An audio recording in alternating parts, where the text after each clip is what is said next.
the Modern Warfare 2 Season 4 update is only a few hours away, and we're going to be going over all the new information regarding DLC weapons, maps, operators, the BlackCell content, as well as some hard evidence on how these DLC weapons are going to play out here in the Season 4 meta, which a lot of things are subject to change. Now, I know Call of Duty is in a lot of hot water, but I still feel it's very important to cover all this information before the update does go live, so we're not going in blind. If you guys are enjoying and want to stay up to date with any and all news as well as updates, make sure you guys drop a like in the video, subscribe to the channel, turn those post notifications. Let me know down in the comment section how you guys feeling about Modern Warfare 2 and the current state of the game. Now, we're gonna be talking about the BlackCell content first, because this is actually quite interesting. There are some Easter eggs in the gameplay trailer, which I'm gonna go ahead and play right now for you guys.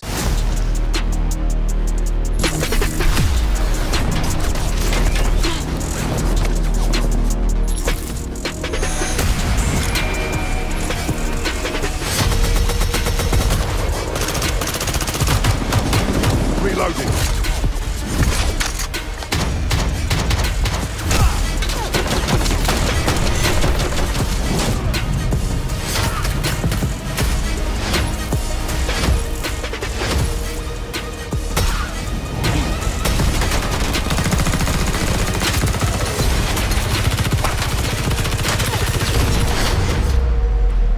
So, as you guys saw in the gameplay trailer, we actually have a lot of pretty cool skins in my personal opinion. All these BlackCell skins for Season 4 seem to have the black and gold kind of character scheme, kind of like how we saw in the Season 3 BlackCell, which is part of the Battle Pass, the upgraded option of the Battle Pass. Now, am I going to purchase this? I don't think so. Honestly, I'm not really a huge fan of cashing out additional money on top of what you have to spend on the Battle Pass, but I'm not gonna lie, these skins as well as the camos on these weapons do look quite nice. Let me know down in the comment section if you guys upgrade the Battle Pass to the BlackCell, if you just buy the regular Battle Pass, or do not buy it at all. If you don't buy it at all this season, I 100% understand, because in the fact that Call of Duty is in a lot of hot water as of right now. But I want to go ahead and kind of get this information out for you guys. There are going to be an additional attachment to the FTAC Siege pistols, which are going to be the akimbo option shown in the Battle Pass. So that's pretty interesting that we're going to be getting some more attachment choices for weapons that are already in the game, which in my personal opinion, no matter what you think about Call of Duty right now, I think that is a massive W and a step in the right direction. And I think they should be doing this to more weapons and honestly, consistently throughout the remaining of this game's life cycle. Now, we're going to be talking about the DLC weapons because we have some more hard evidence on how these guns are going to be playing out within the Season 4 meta.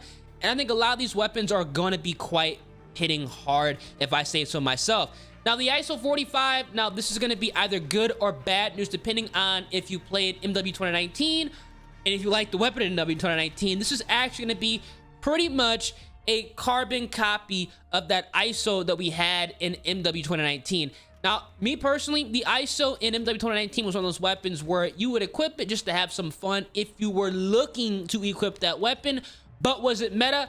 Absolutely not. Now, I do believe this is going to be a pretty solid choice within Modern Warfare 2, especially in the Season 4 meta, because we need a submachine gun that has a moderate fire rate, moderate damage, controllable recoil to go ahead and contend against the Vaznev 9K and the Lockman sub, which in my opinion are currently running the SMG category. So I'm really looking forward to see how the ISO 45 plays out in this Modern Warfare 2 game. Now, this could be either a top 3 weapon, or it's gonna be like a PTSW situation where you either run it if you're just feeling frisky and want to change up the meta on your own terms, or this is gonna be something that you're definitely gonna be equipping and running as a replacement of the Vaznev 9K and the Lockman sub. Now, the Tempest Razorback, this is going to be a weapon that I do believe is going to be falling within the AR meta. It's going to be a mixture of the M4 and the TAC 56, which is going to be amazing.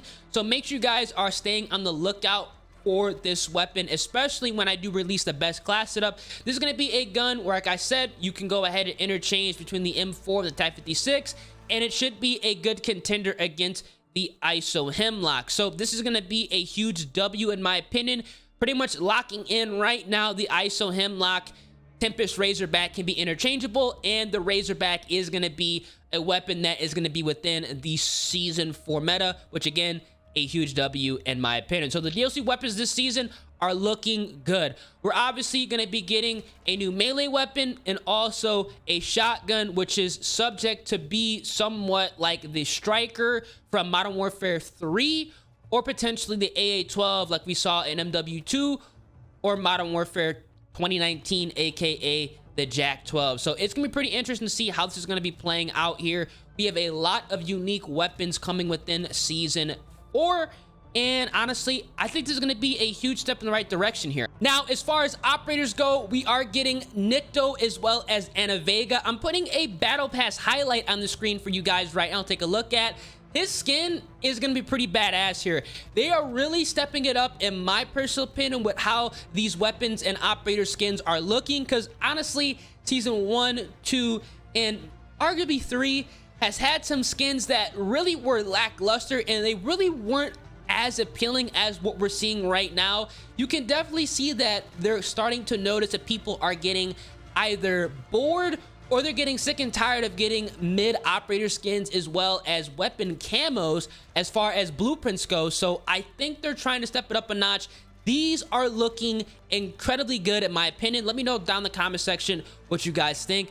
I think Season 4 is a huge step up from Season 3, because not only are we getting better DLC weapons and arguably more interesting operators, but as far as the maps goes, we are actually getting some good maps. We have District as well as Showdown, so this is going to be pretty much a guarantee that we have at least one new map in rotation that we can confidently say is going to be enjoyable and something we can go ahead and get some easy MGB nukes on, because Showdown played amazing in Call of Duty 4, and the track record for these remake maps is they play just as good as they did in the prior Call of Duty. So I am not worried at all, and you guys should not be worried at all, that Showdown is going to be a good map. So I think this is going to be a huge positive in my opinion. Keep bringing these good remakes. All we need is Terminal and arguably High Rise, and we're good to go here in Modern Warfare 2. So bring it on within Season 5. We only have literally like arguably 1, potentially 2 seasons left of this game's life cycle, and they do something tricky at the end of the year. But I think Season 5 is going to be it, y'all, in all reality. Now, obviously, we are going to be getting some weapon balance here. Every single time they have a weapon balance update, they're touching the ISO Hemlock, they're touching the TAC 56, and they're touching the Vaznev 9K. It's just gonna happen. Those are the most popular weapons in the entire game. I'm expecting nerfs across the board, and obviously these new DLC weapons are gonna be rising up on the totem pole, which in my personal opinion is still a good option, and honestly probably smart to be doing on their side, because let's be honest here, guys, the TAC 56, the ISO Hemlock, the Vaznev 9K, even if they nerf these weapons, they're still gonna be amazing. I still want to see some more weapons rising up in the totem pole, especially on the SMG category. So I think we're still in good hands as far as weapon balance goes. But again, let me know down in the comment section what you guys think. This is all we know so far about the Season 4 update. It's releasing in the next couple of hours, so stay tuned. Get ready to download it. We will have the official patch notes dropping when they do release, obviously covering the DLC weapons and obviously a top 5 best class setup and settings soon to follow. So if you guys are interested in that content, make sure you drop a like in the video, subscribe to the channel, turn those post notifications, and I'm gonna catch you guys when the update does go live. Deuces.